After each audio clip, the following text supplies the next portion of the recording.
రాజకీయకి ధన్యవాదాలు. చివరి మొన్నటి వారం అసలు చెప్పుకోవడానికి అవ్వలేదు పండగ కాబట్టి. అంతకు ముందు వారం ఏం చెప్పుకున్నాము గుర్తుందా? మనం దేశం ఒకటి చెప్పుకున్నాం. తర్వాత ధృతాల గురించి కూడా కొద్దిగా చెప్పుకున్నాం. గసడదవ దేశ సంధి అంటే ఏంటంటే ప్రథమ మీది పరుషములకు గసడదవలగు అంటాడు. అది ఒక సూత్రం. అంటే ప్రథమము అంటే డు ము ఊలు ప్రథమ విభక్తి. ఈ ప్రథమ విభక్తి మీద కనుక పరుషాలు వస్తాయి. పరుషాలు అంటే తెలుసు కదా, క చ ట త ప. ఇవి గసడదవలుగా మారుతాయి. మారచ్చు, మారకపోవచ్చు, అది మన ఇష్టం. వస్తే మారితే గసడదవలు అవుతాయి, మారకపోతే కచట తపలుగానే ఉండిపోతాయి. ఇది ఒక సూత్రం. రెండో సూత్రం ఏంటంటే తెలుగు ముందర ఇది చెప్పాను. ద్వంద్వంబులందు పై పురుషం గసడ అంటే ద్వంద్వ సమాసంలో కనుక కచ్చట తప్పులు ఉన్నప్పుడు అవి గసడదవలుగా మారుతాయి. ఈ ద్వంద్వ సమాసం అంటే ఏవైనా రెండు ఉన్నవి రెండు కలిసి ఒక సమాసం అయినప్పుడు అది ద్వంద్వ సమాసం అవుతుంది. ఈ రెండింటికి నోట్స్ ఇవ్వాలా మీరు? నోట్స్ అంటేనండి, ఈ పండగ రోజుల్లో నేను భద్రాచలం ఒకటి వెళ్ళాను, ఇక్కడ అక్కడ తిరుగుతున్నాను, నేను ప్రిపేర్ చేసి ఇవ్వాలి. నా దగ్గర ఉన్నదేస్తే పుస్తకంలో ఉన్నదే ఉంటుంది. అలా కాకుండా మీకు చిన్న చేయడానికి నాకు అవ్వలేదు. నేను రాసుకుని ఇస్తాను, ఒకటి రెండు రోజుల్లో ఇచ్చేస్తాను. అంటే రెండు పదాలు కలిసినప్పుడు అది ద్వంద్వ సమాసం అవుతుంది. అంటే అన్నదమ్ములు, అక్క చెల్లెళ్ళు, తల్లిదండ్రులు, కూరగాయలు, ఇలాంటివన్నీ కూడా ద్వంద్వ సమాసం అంటాం. ఇలా ద్వంద్వ సమాసం వచ్చినప్పుడు రెండో పదంలో కనుక పరుషం ఉంటే ఆ పరుషం గసడదవలుగా మారి తీరుతుంది. ఇక్కడ ఖచ్చితంగా గసడదవ సంధి అవుతుంది. మొట్టమొదటిది అవ్వచ్చు, కాకపోవచ్చు. ఇక్కడ అయి తీరుతుంది.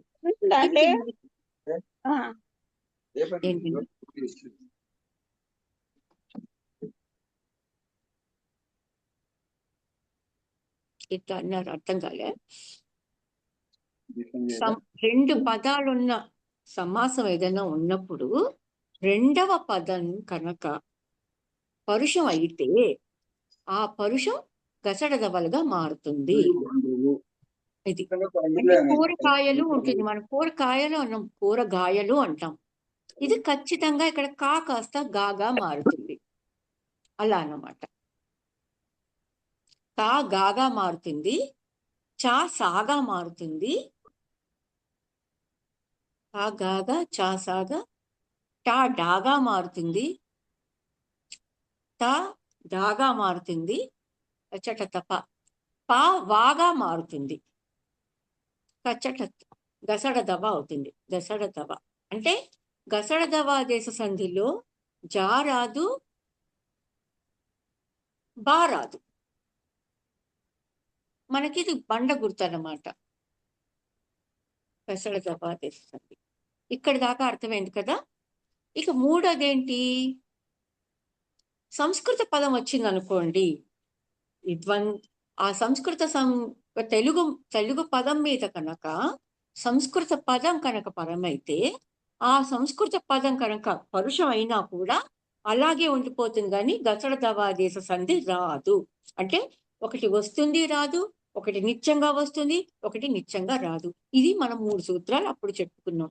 దీనికి నేను చెప్పిన ఉదాహరణ ఏంటి, కంసారి, వాడు కంసారి. అక్కడ డు ఏంటి, ప్రథమ అయినప్పటికీ కంసారిగానే ఉండిపోతుంది, కానీ గంసారి అవ్వదు. ఇది మనం బండ గుర్తు పెట్టుకోవాలి. ఎందుకంటే కంసారి సంస్కృత పదం. అదే వాడు కంసుని వైరి అన్నప్పుడు కంసుడు కూడా మరి వాడు గంసుని వైరి అనొచ్చు. అలా ఇప్పుడు మనకి ఈ 3 మీకు అర్థమయ్యాయి కదా. అర్థమై దీనికి కాలు చేతులు, కాలు ప్లస్ చేతులు, కాలు సేతులు అవుతుంది. ఇది నిత్యంగా వచ్చేది. వాడు కంసారి అన్నది నిత్యంగా రానిది. తల్లిదండ్రులు నిత్యంగా వస్తుంది. మరి ఒకసారి అవుతుంది, ఒకసారి రాదు అన్నదానికి ఉదాహరణ ఏం చెప్పుకున్నాం? వాడు కొట్టే, వాడు గొట్టే, వాడు కొట్టే. బహుళమా బహుళంగా బహుళమా ఉంటుంది. అండి? దీనికి ఉదాహరణ ఏం చెప్పుకున్నాం? వాడు కొట్టే, వాడు గొట్టే, రెండు వస్తాయి. రాముడు చనియే, రాముడు సనియే.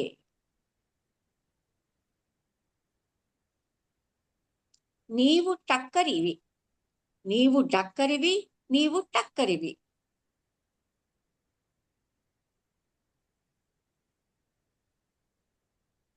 మీరు తలడు, మీరు దళడు, మీరు తలడు. ఇప్పుడు మనకి డౌట్ వస్తుంది, రు డూము ఊళ్ళలో లేదు కదా అని. కానీ ఇది కూడా ప్రథమం కింద తీసుకోమంటాడు చిన్నేశ్వరి. ఈ తెలుగు పదాల్లో చివర ఉత్వం ఉన్నవి మనం ప్రథమం కింద తీసుకుంటాం. ఋత్వం వారు, అండి? మీరు, కోరు. ఏమండి? ఋత్వం అన్నారు కదా? కొన్ని ఉంటాయి, అవి మనం అంటే ప్రాక్టీస్ మీద తెలుస్తుంది. ఏది ప్రథమం అన్నది మనకి కరెక్ట్ గా తెలీదు, అది చేస్తున్నప్పుడే మనకు తెలుస్తుంది. వారు, ఓరు, పోరు, మీరు, ఇవన్నీ కూడా ప్రథమాక్షరాలే అంటాడు చిన్నేశ్వరి. వీటి మీద కనుక మనకి పరుషం పరమైతే, తెలుగు పరుషం, అది కూడా తెలుగు పరుషం పదమైతే అందులో గసడ దవాదేశ సంధి వస్తుంది, బహుళంగా వస్తుంది. ఇది ఇప్పుడు మనం ఏమండి ఏమండి అర్థం కాలే. ఇప్పుడు అందరికీ నమస్కారం అండి. నమస్తే అండి, వెరజ గారు, చిన్న సందేహం. చెప్పండి. బహుళముగా నగు అని కొన్ని సూత్రాలకు ఉంది, వికల్పంగా నగు అని ఉంది. ఆ రెండుకి తేడా చెప్పండి.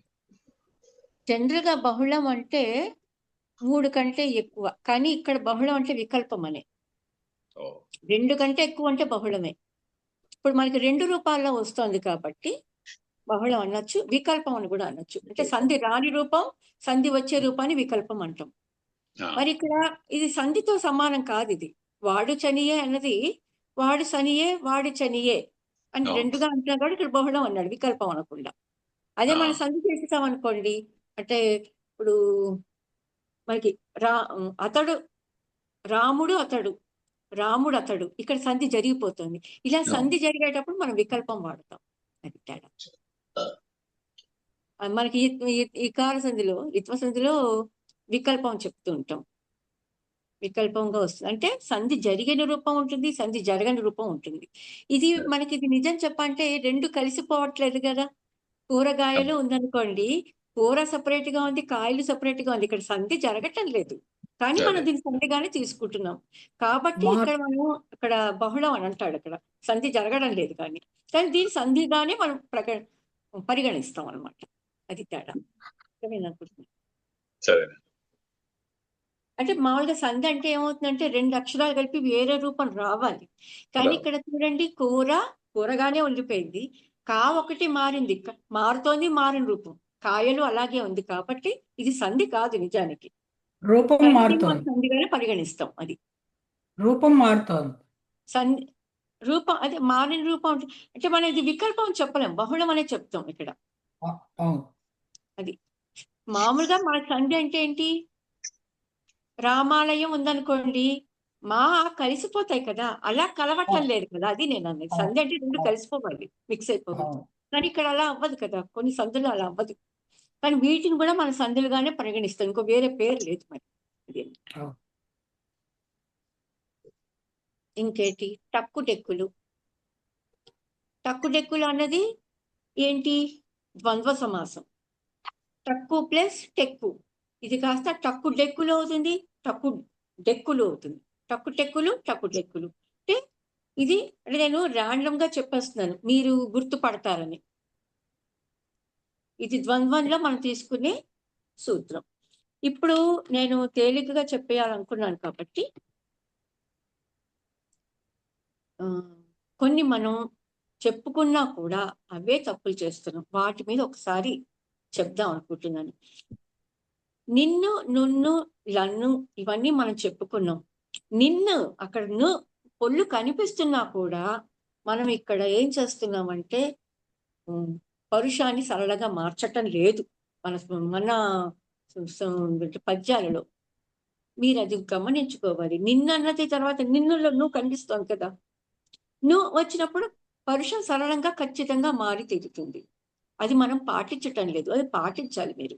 ఎందుకంటే మనం నేర్చుకున్నది ఏదైతే ఉందో అది మనం పద్యాల్లో అప్లై చేస్తేనే దానికి మనం నేర్చుకునే ఫలితం, లేకపోతే నేర్చుకున్నందువల్ల ఉపయోగం ఉండదు. కాబట్టి ఇలాగా ధృతం కనిపించినప్పుడు ఖచ్చితంగా పరుషాన్ని సరళంగా మార్చాలి. ఇది మీరు గుర్తుపెట్టుకోవాల్సిన విషయం. అంటే మీరంటే మీరు కాదు, మీరు కనిపిస్తున్నారు, అందరికీ చెప్తున్నా. మీ మీద అనుకుంటారేమో అని అందరికీ చెప్తున్నా. అలాగే గా గా ఈ రెండు కూడా ధృత ప్రకృతి కాదు. అంటే ఇప్పుడు గంగ అనే పదం ఉందనుకోండి, ఈ గంగలో గా ఉంది, ఇది పదాంతం, పదంలో గా ఉంది, ఇది కాదు, ఇది ధృతం కాదు. అలా కాకుండా మనం ఇంగ్లీష్ లో చెప్పాలంటే ప్రపోజిషన్ కోసం మనం కొన్ని అక్షరాలు ఎలా తీసుకొస్తాం, కొన్ని పదాలు టు ఇన్ ఎలా వాడతామో అలా తెలుగులో కూడా మనం కొన్ని అక్షరాలు తీసుకొచ్చుకుంటాం. లేకపోతే ఇప్పుడు రాముడు ఉన్నాడు, రామునికి అంటాం, రామునకు అంటాం. ఇవి తెచ్చుకుంటున్న పదాలు కదా, తెచ్చుకుంటున్న అక్షరాలు కదా. ఆ తెచ్చుకుంటున్న అక్షరాలలో కనుక గా వస్తే, గా వచ్చినా అది ధృత ప్రకృతికం. దీనికి తప్పనిసరిగా సరళం చెయ్యాలి. అంటే మీకు ఉదాహరణగా చెప్పాలంటే చేయగా, అతను రాగా అన ఈ గా వచ్చినప్పుడు అది ధృత ప్రకృతిగా లెక్క వేసుకుని దానికి వచ్చిన పరుషాన్ని సరళంగా మార్చి తీరాలి. అదే అచ్చైతే సంధి చేసేయాలి. అంటే అతను రాగా అతడు ఉందనుకోండి, రాగా నతడు అని అయిపోతుంది అనమాట. చేయగా నతడు అయిపోతుంది. ఈ గా అనేది క్రియలకి మాత్రమే కాదు, నామవాచకాలకు కూడా కలపొచ్చు. ఉదాహరణకి వాడు పోగా అని మీరు చెప్పారు ఒక ఉదాహరణ. కానీ వాడు ధైర్యంగా వెళ్ళాడు అని, ధైర్యంగా అని అనుకోండి, ఆ ధైర్యం అనేది నామవాచకం కూడా కలపచ్చు అనమాట. సరే, సార్ చెప్పిన పాయింట్ కూడా రాసుకోండి, నేను కూడా రాసుకుంటాను.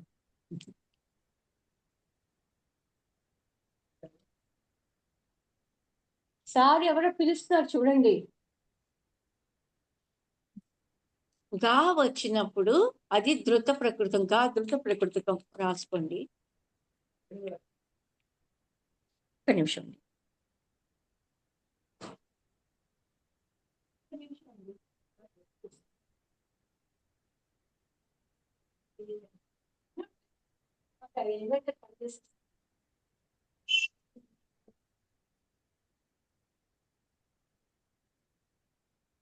ఎలా ఉన్నారు కుసుమ సోదరి?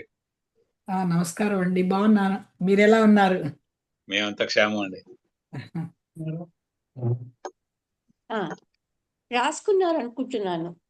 రాశాను. ఇప్పుడు మీకు ఇక్కడ దాకా క్లియర్ అయింది కదా. గా పండగొద్దు అనమాట. గా వచ్చినప్పుడు, గా మనం కనుక కలుపుకున్నప్పుడు, దేనికైనా మన ధైర్యం, ఇప్పుడు అన్నట్టుగా ధైర్యంగా సాహసంగా, లేదా దేనికైనా మనం ఒక గా కలుపుకుంటే కనుక అది దాని పక్కన మనం ధైర్యము విశేషణము కదండి, నామవాచకమా ధైర్యం విశేషణము? నాకు కూడా సేమ్ అనుమానమే వచ్చింది. ధైర్యం విశేషణం కదా, అబ్స్ట్రాక్ట్ నౌన్ అని కూడా అవుతుందండి. ధైర్యం నౌన్ కదండి, అది అతని ధైర్యము విశేషణం కదండి ప్రసాద్ గారు. అదొక గుణం కదా. రాముని ధైర్యము అంటే రాముడు నామవాచకము, ధైర్యము విశేషణము కదా. విశేషణము అంటే అందముగా ఉండడం, అందం అనేది నామవాచకం, గా కలపడంలో విశేషణంగా చెప్తున్నాం మనం. సౌందర్యము, సుందరము, సౌందర్యము అనేది నామవాచకం అంటాము మనం. రాముడు సుందరుడు అని అనుకోండి, అది మీరు విశేషణం చెప్పాలి. రాముని సౌందర్యము అధికము అంటే సౌందర్యము నామవాచకం అవుతుంది కదా. ఆ విధంగా నేను ధైర్యం అనుకున్నాను. నేను తప్పైతే అయ్యుండొచ్చు, విరజ గారిని ఒకసారి చూసి చెప్పండి. నాకు కూడా క్లారిటీ లేక అడిగాను. అది అంటే ధైర్యం అనేది ఇప్పుడు ఆయన చెప్పినట్టుగానే 2 రకాలుగానే ఉంటుందండి. ఎలా అంటే దాని పేరేంటి? అదే ధైర్యం. అదే అతని ధైర్యం అన్నప్పుడు ఇక్కడ 2 రకాలుగానే వస్తుంది. ధైర్యం అన్నది విశేషణంగాను తీసుకోవచ్చు, నామవాచకంగా కూడా తీసుకోవచ్చు. ధైర్యంగా రా అన్నప్పుడు మనం మీరు చెప్పినట్టుగా కలుపుతున్నాం కాబట్టి అప్పుడు అది విశేషణం అయిపోతుంది. నాకు చెప్పడం రావట్లేదు. అయితే ఇప్పుడు ఏంటంటే మనం ఇలా ఒకటి చేర్చుకున్నప్పుడు మాత్రం దాన్ని మీరు త్రుత ప్రకృతం చేసుకోవాలి. అలాగే అచ్చు వస్తే అచ్చు వస్తే సంధి చేసేయాలి.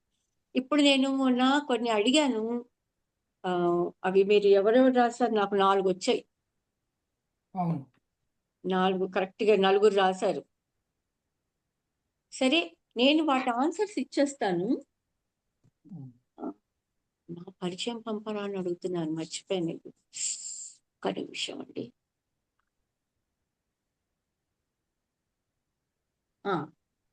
ఫస్ట్ ఆమె ఏడ్చెను అని ఇచ్చాను. నేను మీకు సింప్లిఫై చేయడానికి సంధి కూడా చేసి ఇచ్చేసాను. ఆమె ప్లస్ ఏడ్చెను. ఇది నేను మీకు చెప్పలే. ఎందుకు ఇచ్చానంటే అతను ఏడ్చెను అని అన్నాను కాబట్టి ఆమె ఏడ్చెను అని కూడా ఇచ్చాను. కానీ మనం ఈ సంధి గురించి చెప్పుకోలేదు. ఇది ఎడాగమ దేశ సంధి. సంధి జరగనప్పుడు సంధి జరగకుండా ఉండకూడదు కాబట్టి మధ్యలో ఎడాగమ సంధి. నువ్వు పోరా, నాకు అసలే టెన్షన్ గా ఉంటుంది. చంపుతా. పుస్తకం కూడా లేదు. పుస్తకం ఏమో మా చెల్లి ఇంట్లో వదిలేసి ఇక్కడ వచ్చి ఆమె ప్లస్ ఏడ్చాను. ఇలా సంధి జనరల్ గా మనకి సంధి జరిగిపోవాలి. సంధి జరిగిపోయినప్పుడు ఏదో ఒక రూపం వస్తుంది. కానీ సంధి జరగనప్పుడు ఏమవుతుందంటే ఏదో రకంగా అచ్చు రాకూడదు కాబట్టి ఇయ్యు అనే ఒక హల్లు దాని మధ్యలో చేరి దాన్ని ఎడాగమని చేసేస్తుంది. అలాగా ఆమె ప్లస్ ఏడ్చెను. ఆమె ఏడ్చెను అంటే అచ్చు బదులు హల్లుగా మారిపోతుంది. అది ఏడ్చెను అయిపోతుంది. ఇది నేను మీకు చెప్పలేదు కాబట్టి ఇది మీరు రాయకపోయినా నేను ఇది కాదండి సార్, ప్రౌఢ వ్యాకరణం మాకు తెలియదు. కానీ మిగతావన్నిటికీ నేను చెప్పిన వాటిల్లోనే ఇచ్చాను. అతను ప్లస్ ఏడ్చెను. ఇక్కడ అతను అన్నది ఉత్వం. ఉత్వానికి అచ్చు పరమైంది. అచ్చు పరమైతే ఉత్వ సంధి జరుగుతుంది. కాబట్టి ఏమవ్వాలి? అతను ఏడ్చెను. రాసుకున్నారా? అతను ఏడ్చెను అవుతుంది. విరిసెను ప్లస్ మల్లెలు మూడోది. దీనికి ఎన్ని రూపాలు వస్తాయి?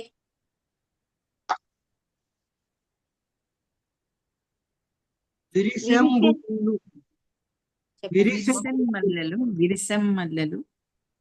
మల్లెలు. ఓకే, విరిసె మల్లెలు. కరెక్ట్.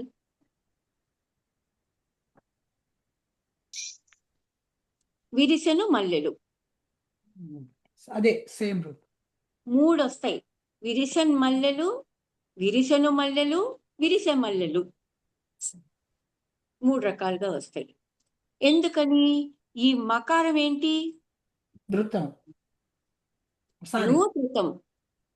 మా మల్లెల్లో మా హల్లు.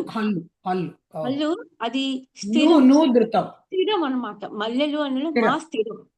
ధృతానికి స్థిరం పరం అయింది కాబట్టి మీకు ఈ 3 రూపాయలు తప్ప వేరే రూపాయలు రావు. అరసున్నా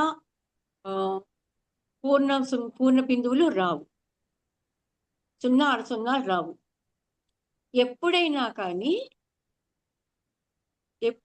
కానీ ధృతం ముందర ధృతానికి పరుషం పరం అయితే కనుక ధృతం అరసున్నాగా గాని సున్నాగా గాని మారే అవకాశం ఉంటుంది. ధృతం మారుతుంది. కానీ ఇవి మారదు. ఈ మల్లెలు అది మారదు కాబట్టి మీకు మల్లెలు అలాగే ఉండిపోయింది. చూడండి, విరిసెన మల్లెలు, విరిసెన మల్లెలు, విరిసె మల్లెలు. ఈ మాలో ఎటువంటి మార్పు జరగదు. ఇక్కడ ధృతం మీకు పొల్లుగా వస్తుంది, లేదా ధృతం లేకుండా ఉంటే రూపం ఉంటుంది. ఇంకా వేరే రూపాలు ఏవి రావు. అదే మీకు అదే పరుషం పరమైనప్పుడు ఎలా మారుతుంది? అదే మల్లెల బదులు పువ్వులు పెట్టాను ఇప్పుడు. విరిసెను పువ్వులు. ఇది ఎన్ని రకాలుగా మారుతుందో చూడండి. విరిసెంబువులు.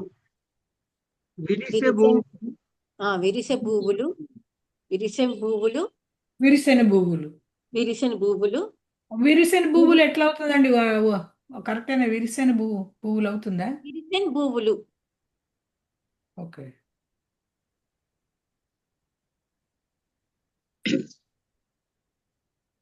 విరిసెన్ అంటే మీకు ధృతం మారుతుంది కదా, ధృతం అరసున్నాగా మారుతుంది, పూర్ణ బిందుగా మారుతుంది. అదే సున్నా అరసున్నాగా మారిపోతుంది. సున్నాగా మారచ్చు, ఇది అరసున్నాగా పువ్వు మారచ్చు. కాబట్టి సరళంగా మారుతోంది. విరిసే తర్వాత నకారం సున్నాగా మారవచ్చు, అరసున్నాగా మారచ్చు. కానీ ఇన్ మాత్రం ఉండదు. ఇంకా ఉంటుంది. సంధి లేకుండా వదిలేస్తే విరిసెన్ పువ్వులు అదొక రూపం అనుకుందాం. సంధి చేస్తే మాత్రం 3 రకాలుగా మార్చుకోవచ్చు. విరిసే భూవులు, అక్కడ బకారం పాని బాగా చేసాం. అలాగే విరిసెన్ నకారాన్ని 2 రకాలు మార్చుకోవడం, అరసున్నాగా మార్చుకోవడం ఒకటి, సున్నాగా మార్చుకోవడం ఒకటి. ఈ విధంగా మాకు తెలుగు భాష ఎప్పుడు చెప్పినది ఇది నాకు గుర్తుంది. నకారం ఎప్పుడైనా సరే పరుషాన్ని సరళం చేస్తే ఇంకా నకారం కనపడకూడదు. విరిసెన్ తర్వాత అలా కాదండి, అలా కాదు. విరిసెన్ తర్వాత భూ రూపం కూడా ఉంది. మీరు చెప్పింది ఉంది, అది వేరే సూత్రాలు. ఇంకా మనకి ఇంకా అక్కడ దాకా రాలేదు. మీకు ఎగ్జాంపుల్ చెప్పాలంటే, తాను చదివే ఉందనుకోండి, తాను చదివే అంటాం, కానీ తాను చదివే అనకూడదు. అక్కడ మీకు సంశ్లేష రూపం రాదు.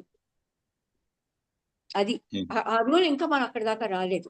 ఇందులో ఈ రూల్ ప్రకారం ఏంటంటే మనకి 4 రూపాలు వస్తాయి. విరిసెన్ పువ్వులు, విరిసెం పువ్వులు, విరిసెన్ పువ్వులు, విరిసె పువ్వులు. అలా ఈ 4 రూపాలు వస్తాయి. దానికి ఎందుకు రాదు అనేది మనం తర్వాత చూద్దాం. దీనిలో ఉంటుంది. 4 రూపాల్లోనూ సంశ్లేష రాదు. ఏమండి?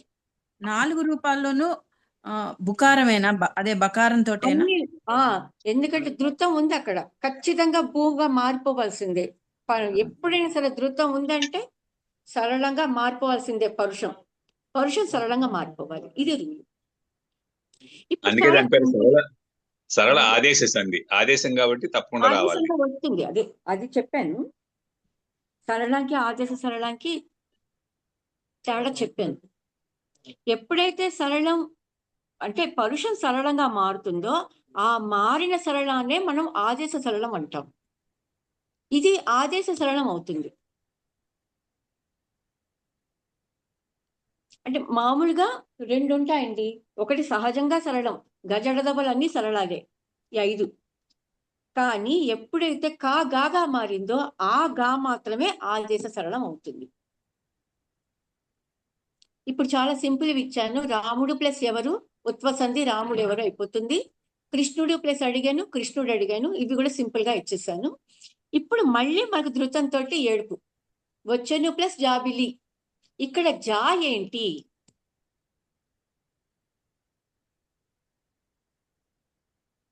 సహజమైన ఏమండి? సహజమైన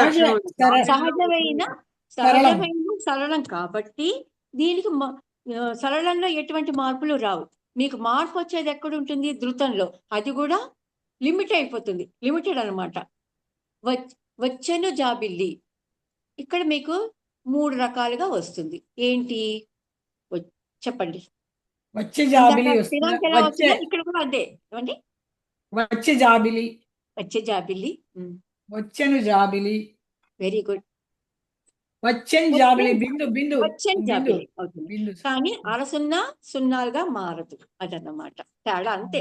అనుస్వారం వస్తుందండి వచ్చే జాబిలి దగ్గర. అనుస్వారం రాదు. అది రాదు. అదే మీరు ఎప్పుడు వస్తుంది? పరుషం వచ్చినప్పుడే. పరుషం సరళంగా మారితేనే వస్తుంది. ఇక్కడ మామూలుగా సరళం ఉంది, ఇక్కడ మారదు అనమాట. అది తేడా.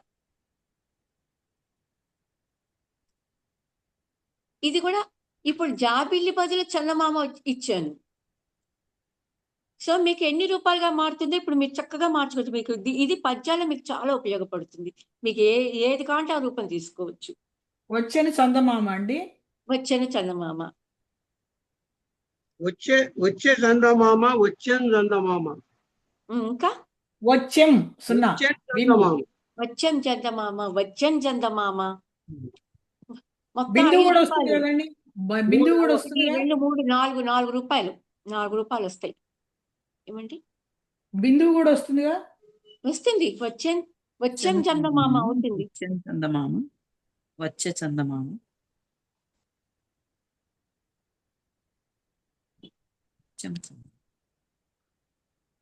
ఇప్పుడు ఎన్ని రూపాయలు వచ్చింది?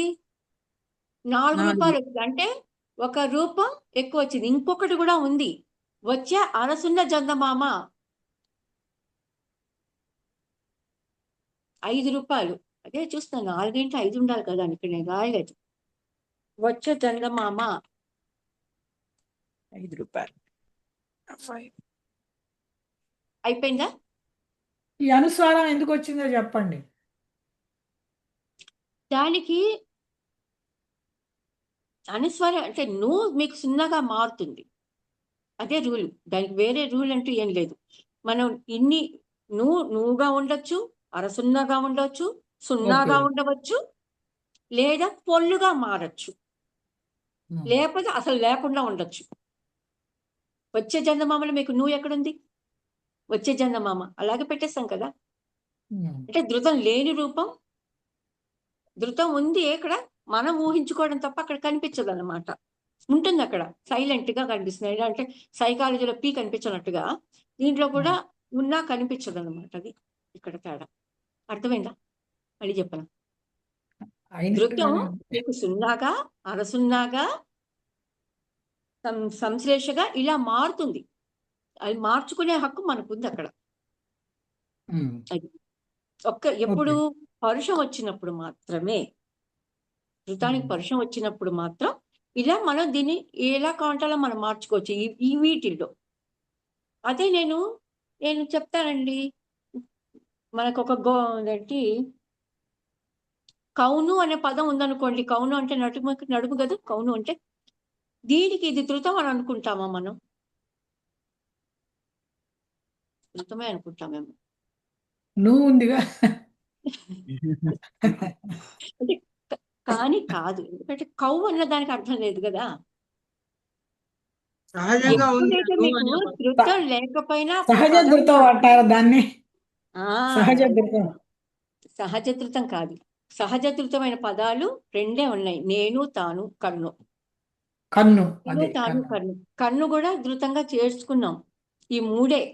కానీ ఇప్పుడు కౌను అని అన్నాను అనుకోండి, నువ్వు తీసేస్తే మీకు ధృతం రాదు, కవ్వు అని రాదు.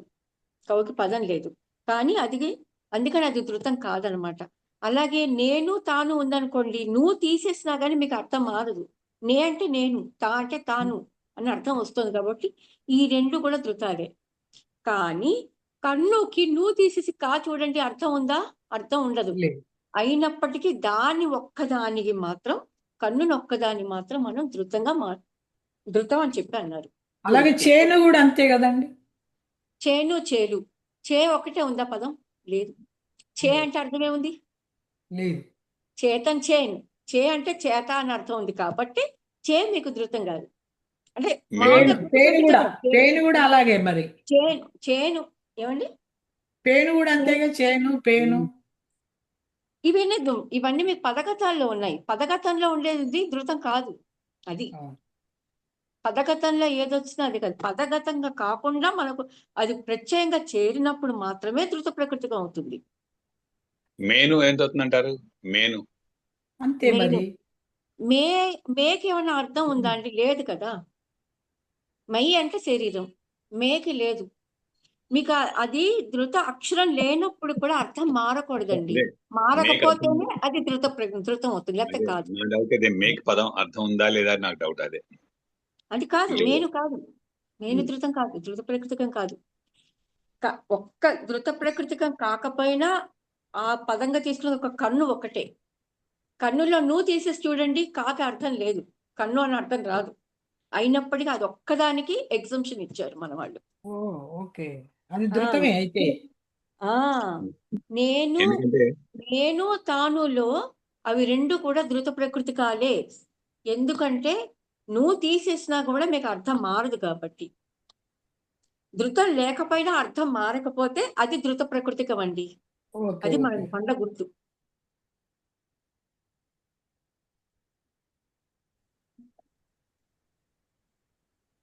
ఇప్పుడు అన్న తమ్ములు ఇచ్చాను. అన్న ప్లస్ తమ్ములు ఇదేంటిది? ద్వంద్వ సమాసం. ద్వంద్వ సమాసం. అప్పుడు మరి ఏమన్నా మార్పు జరుగుతుందా? దమ్ములు మారింది అన్న తమ్ముడు తమ్ములు తమ్ముడు అవుతోంది. సరళమైన అన్నదమ్ములు అవుతుంది. ఖచ్చితంగా అయ్యి తీరుతుంది ఇక్కడ. అదే అది అదే అన్నా తమ్ముళ్ళు అన్నాం అనుకోండి, అన్నా తమ్ముళ్ళుగానే ఉంటుంది. ఇక్కడ అన్నా తమ్ముళ్ళు అని మనం పద్యంలో రాయకూడదు. పద్యంలో రాయాలంటే అన్నయ్యు అన్నయ్యు తమ్ముడు అని రాస్తాం. అంటే అన్న ధృతం కాదు కాబట్టేనా? అన్న యు అన్న అనకూడదు. ధృతం అన్నయ్య. దాంట్లో అన్నయ్య అని మాట. అన్న అంటే అన్న కూడా అని అర్థం కాబట్టి ఆ కూడా అనే అర్థంలో మనం యు చేరుస్తాం. యు అన్నయ్య. ధృతం అండి. అప్పుడు అది ధృతం కాదు, ధృత ప్రకృతం కాదు. యు ధృత ప్రకృతికమే. అన్నయ్యున్ తమ్ముడు.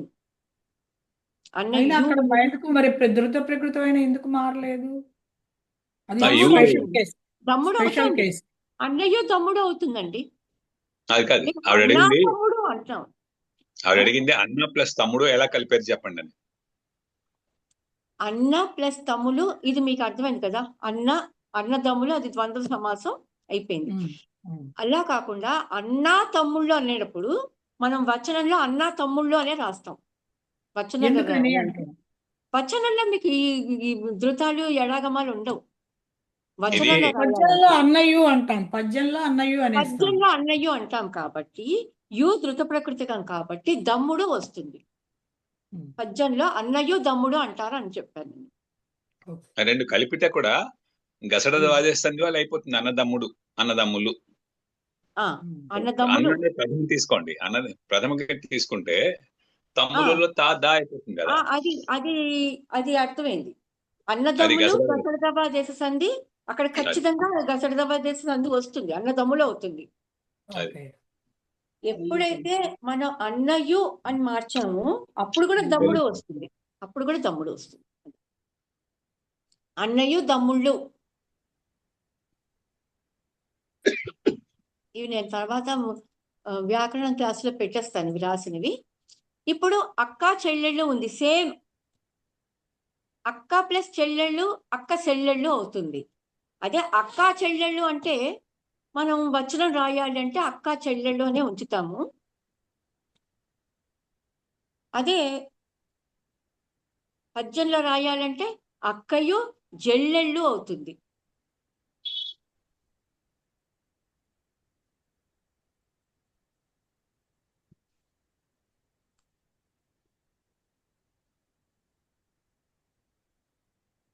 ఇక్కడ వరకు మనం రాసుకున్నాం, అయిపోయింది కదా. మనం వీటిలో ఏమైనా డౌట్స్ ఉంటే ఒకసారి అడగండి. ఇందులో నేను ఇప్పుడు మనం ఆన్సర్ చేసిన వాటిలో ఏమైనా డౌట్స్ ఉంటే.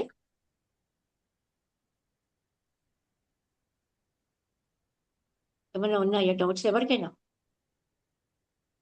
లేదండి, చదువుకొని ఫిక్స్ చేసుకోవాలంతే. అదే అన్నదమ్ములకి గసడదబా దేశ సంధి అయిపోయింది.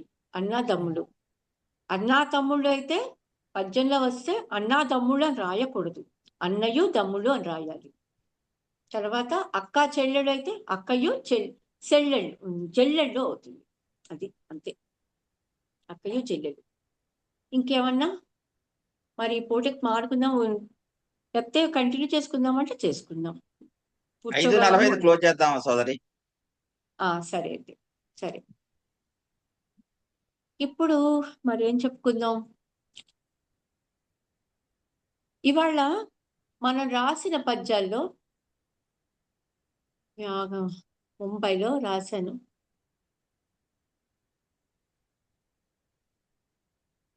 శ్రీదేవి గారి పద్యం కనిపిస్తోంది నాకు. ఎవరిదైనా చూద్దామా? ఉమాదేవి గారు ఇక్కడ ఎవరున్నారు?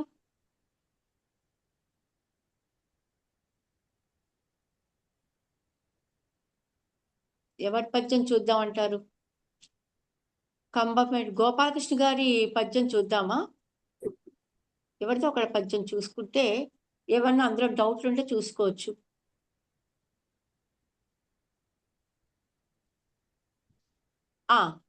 ఇది నేను సమీక్ష చేయలేదు, ఇది చూద్దాం. ధనము వద్దు తండ్రి తగదు మనకు, ఇది సమస్య. ఎవరో ఇచ్చారు, సిహెచ్ఎస్ఎస్ సాంబశివరావు గారు. సాంబశివరావు గారి పద్యములో ధనము వలన కలుగు తరతమ భావాలు, ధనము వలన పెరుగు దారుణములు, ధర్మబద్ధమైన ధనమున్న చాలురా, ధనము వద్దు తండ్రి తగదు మనకు. ఈ పద్యంలో నేను మొదటి లైన్ చదువుతాను ఒకసారి. ధనము వలన కలుగు తరతమ భావాలు. దీని అర్థం ఏంటి? ధనము వలన తరతమ భావాలు కలుగుతాయి. సరే, వలన అంటే ఏంటండి? మనం నేర్చుకున్నాం వలన. ధృత ప్రకృతి వలన అన్నది ధృత ప్రకృతి. కాబట్టి కా ఏమవ్వాలి?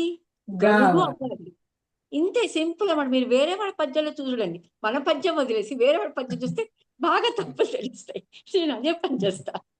నా పద్యంలో తప్పులు నాకు తెలియదు. ధనము వలన గలుగు రావాలి. గలుగు అంటే అర్థం ఏంటి? కలుగుతుంది. కలుగుతుంది అంటే కలుగును.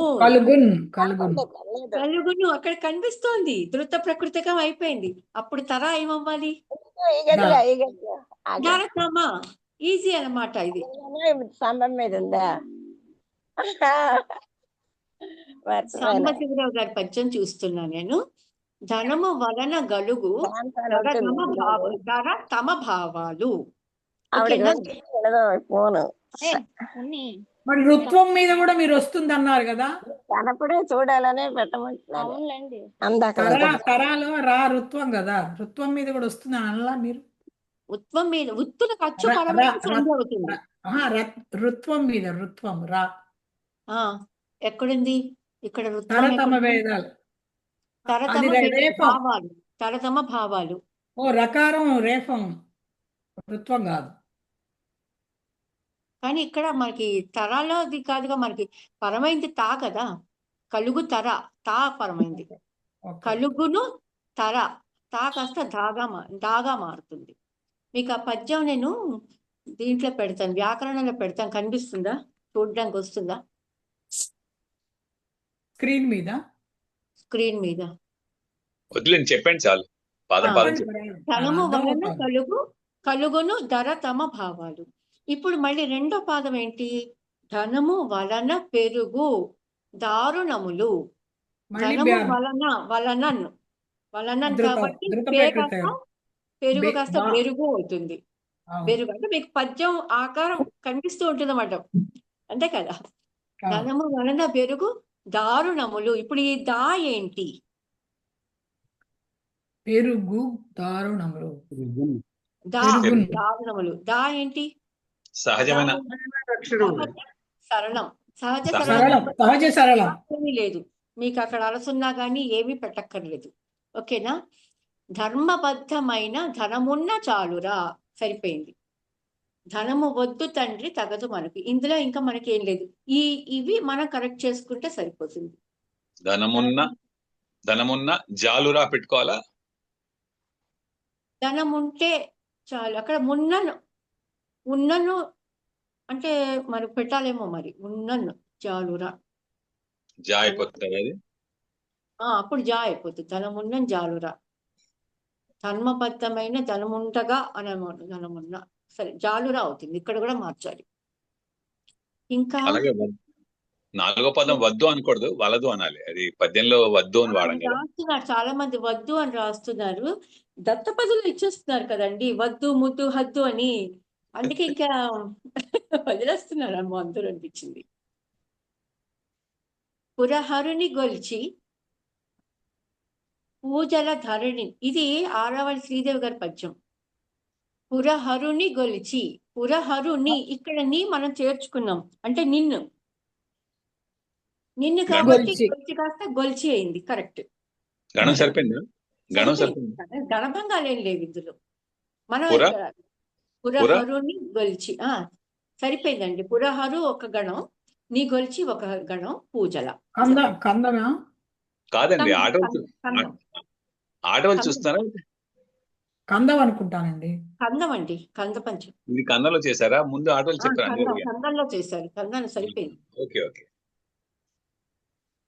పురహరుని గొల్చి పూజల ధరణిని కడు. ఇక్కడ పైన పురహరుని అన్నారు, గొలిచి అన్నారు, కానీ కింద వచ్చేసరికి చూడండి ధరణిని కడు అన్నారు.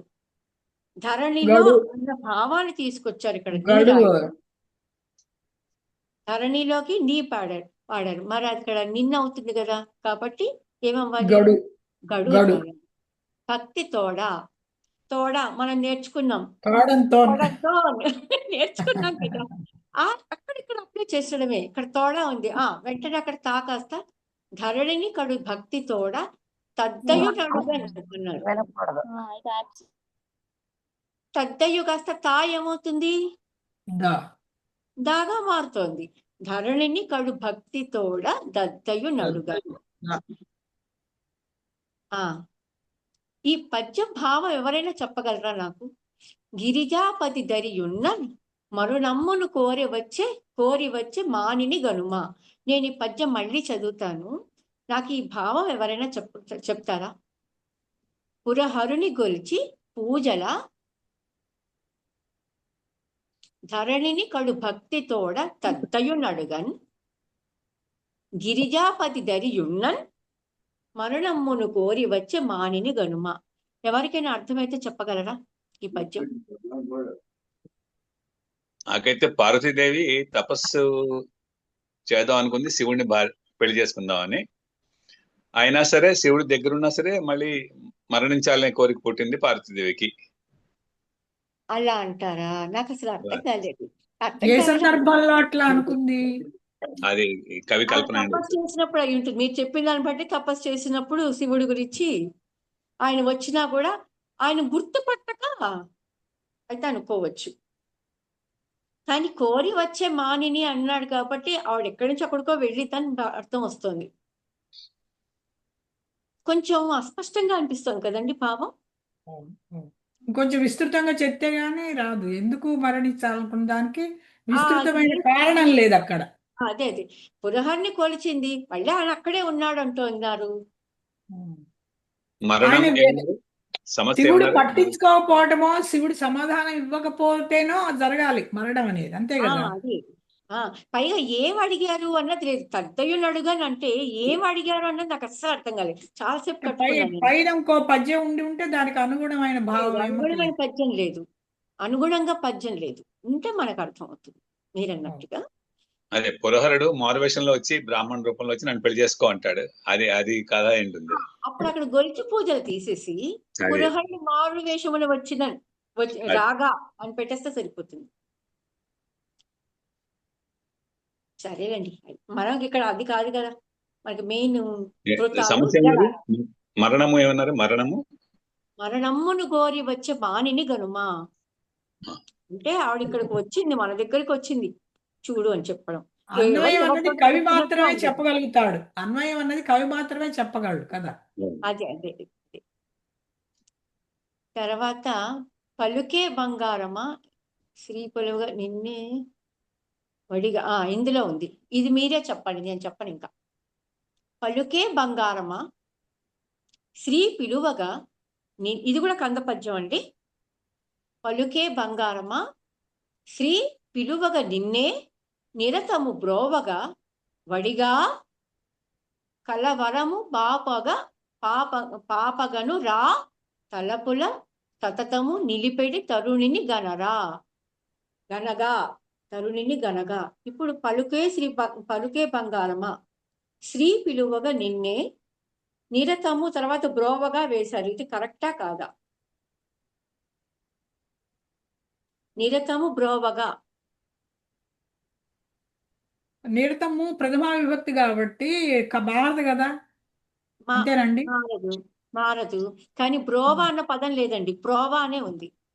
ఓకే, ప్రోచు అంటాం, ప్రోచు పదం కాబట్టి అక్కడ బాగా మారే అవకాశం లేదుగా. పైగా అది ప్రథమం మీద ఇదిగా ధృతం కాదు, అది ధృతం లేదు కాబట్టి అక్కడ ప్రోవగానే వస్తుంది. బ్రోవగా అంటే అసహ్యం బాగాలేదు కదా వినడానికి. సో ప్రోవగానే ఉంచేసుకుంటే సరిపోతుంది. బ్రోవటం అనేది మాట లేదు అసలు. లేదండి, బాగా విపరీతంగా వాడతాం అది. అది వాడుకలో వచ్చేసిందండి. మీరు డిక్షనరీలో చూడండి, బ్రో ఆ, లేదు, బ్రో లేదు, బ్రోవా లేదు, ప్రోవా. ఓకే. ప్రోవ ధృతం వలన మనకి బ్రోగా మారుతుంది. క్లోజ్ చేసేద్దాం అంటున్నారండి, ఇంకా ఓకే. మార్చేద్దాం. ఓకేనా, అయిపోయింది. సరే. వడిగా గా గా అన్నది ధృత ప్రకృతకం కాబట్టి కలవరము కాస్త గలవరము అవుతుంది. ఇంకేమీ లేదు, ఇది ఒకటే. ధన్యవాదాలండి. ధన్యవాదాలండి. ధన్యవాదాలు. ధన్యవాదాలు మేడం. వింటున్నాను మీ